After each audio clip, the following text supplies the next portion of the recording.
Sapa Indonesia pagi kembali menemani Anda, Saudara. Anggota TNI Polri temukan 34 bungkus plastik hitam berisi pil ekstasi di dalam mobil yang mengalami kecelakaan di kilometer 136 Tol Bakauheni Terbanggi Besar. Dari video amatir terlihat temuan 6 tas berisi puluhan ribu butir pil ekstasi tercecer di sekitar lokasi kecelakaan kendaraan berplat Bandung ini. Namun, pengemudi tak ditemukan baik di dalam mobil maupun di sekitar area kecelakaan.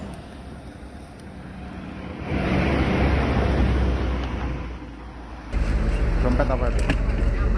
Tak hanya puluhan ribu butir pil ekstasi, tim patroli juga temukan lencana Polri di dalam mobil. CCTV tol tidak memperlihatkan wajah pengemudi mobil, sehingga hingga sekarang identitas pengemudi masih dilacak.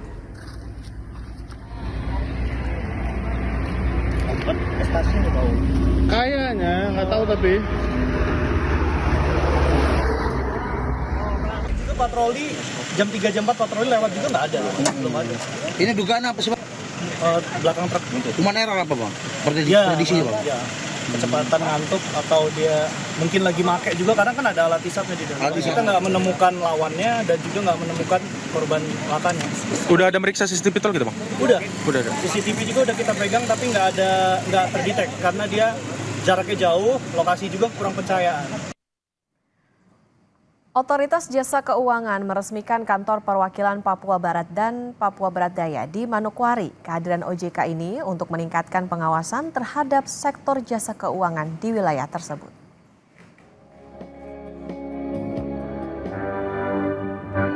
Otoritas Jasa Keuangan terus memperkuat tugasnya dalam pengawasan sektor jasa keuangan dan melindungi konsumen dengan memperluas keberadaan kantor OJK di daerah.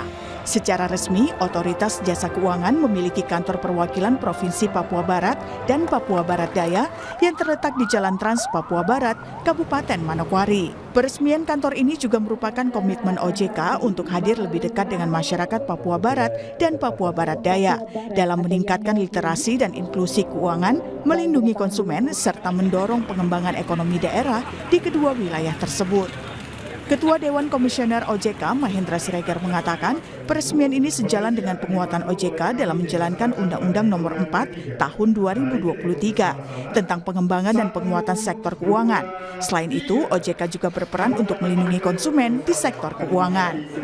Memang dimaksudkan untuk semakin memberikan layanan OJK di kedua provinsi yang penting ini, baik dari segi untuk mengkoordinasikan, mendorong, meningkatkan pembiayaan, kredit, tabungan, dan pengumpulan pendanaan serta penyalurannya untuk perbankan, untuk asuransi, untuk lembaga pembiayaan, dan lain-lain. Juga dimaksudkan untuk ikut menjadi bagian dalam berbagai program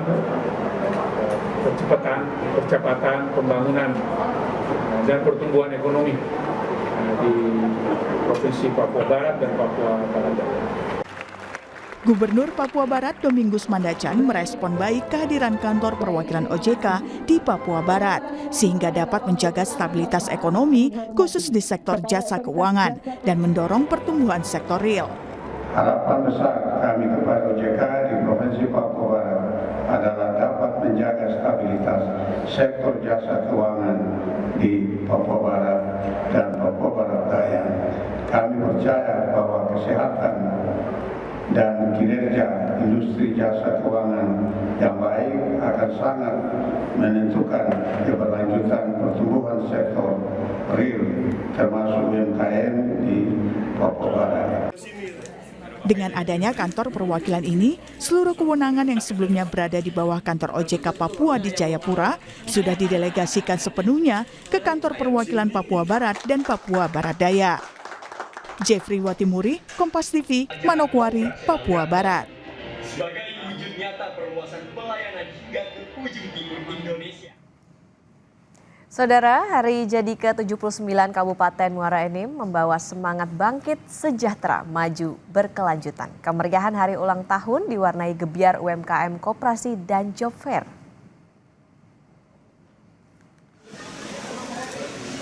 Puncak rangkaian hari jadi Kabupaten Muara Enim ke-79 diawali rapat paripurna istimewa di DPRD Muara Enim yang mempertemukan jajaran pemerintah daerah, Forkopimda, tokoh publik, hingga perwakilan kabupaten dan kota se-Sumatera Selatan dalam satu momentum evaluasi perjalanan panjang daerah ini.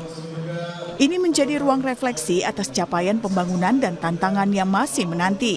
Pemerintah daerah menegaskan komitmen untuk melanjutkan dasar yang telah dirintis pendahulu, memperkuat sinergi antar lembaga, dan membuka ruang partisipasi masyarakat sebagai penggerak utama percepatan pembangunan.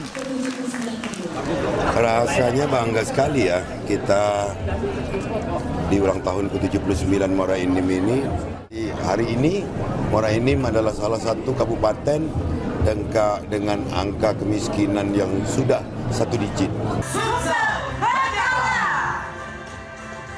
Di usia ke-79, Muara Enim menampilkan tren positif di berbagai indikator, termasuk peningkatan kualitas manusia dan pertumbuhan ekonomi yang melampaui rata-rata provinsi.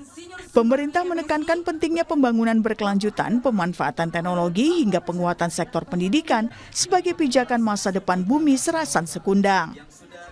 Selama ini mungkin kita hanya melakukan upacara, kemudian paripurna bubar. Nah, kini tidak. Kita harus rubah mindset itu. Pertama, kita ajak masyarakat Kabupaten Muara Enim untuk tahu dan mengikuti kegiatan hari ulang tahun UMKM kita menumbuh kembangkan teman-teman kita, saudara-saudara kita yang dia punya keahlian dan usaha di bidang UMKM. Kita lihat mereka, kita dorong untuk meningkatkan, jangan lagi nanti tidak berkembang tapi yang kedua mengenai job fair. Job fair ini adalah langkah nyata kita untuk menyerap tenaga kerja. Hari ini diikuti lebih kurang 30 lebih perusahaan sebagai partisipan, ya. 30 lebih dengan penyerapan tenaga kerja lebih kurang 3.000 ke atas. Kemeriahan hari ulang tahun diwarnai gebyar UMKM, koperasi dan job fair di Gor Pancasila. Dengan puluhan stand UMKM, ribuan peluang kerja dan tingginya antusias masyarakat, rangkaian kegiatan ini menjadi simbol optimisme Muara Enim untuk terus bangkit dan melaju bersama. Tim Liputan, Kompas TV, Muara Enim, Sumatera Selatan. Sapa Indonesia Pagi masih akan kembali usai jeda, saudara, jadi tetaplah bersama kami.